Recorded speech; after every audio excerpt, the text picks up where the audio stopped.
to the sea, Palestine will be free.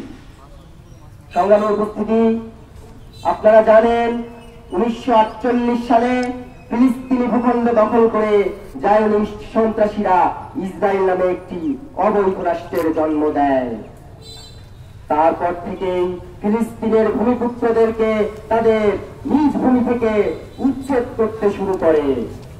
Europe America থেকে বহিরাগত ইহুদিদেরকে ফিলিস্তিনে নিয়ে এসে ওদেরকে থাকতে দেয় ফিলিস্তিনি ভূমিপুত্রদের কাছ থেকে ছিনিয়ে নেওয়া বাড়িঘরগুলোতে। ফিলিস্তিনি ভূমিপুত্রগণ আজ তাদের নিজ পিতৃভূমিতেই পরবাসী। 1948 সালে যেখানে ফিলিস্তিনে ইহুদি ছিল মাত্র 8%, সেখানে বহিরাগতদের এনে এখন সেখানে ইহুদিদের সংখ্যা দাঁড়িয়েছে 56%।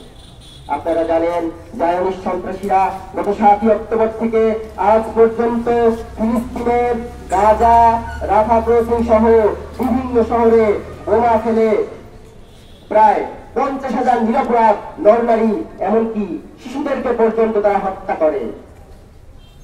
আমরা বাংলাদেশ থেকে জায়নিস্ট সন্ত্রাসীদেরকে হুঁশিয়ারি উচ্চারণ করে বলে দিতে চাই, the land you have to kill for is not yours.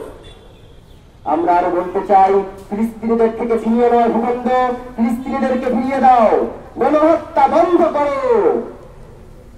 পরিশেষে বিদ্রোহী কবির লেখা দুটি লাইন বলে শেষ করতে চাই, মহাবিদ্রোহী বল ক্লান্ত, আমি সেই দিন হব শান্ত।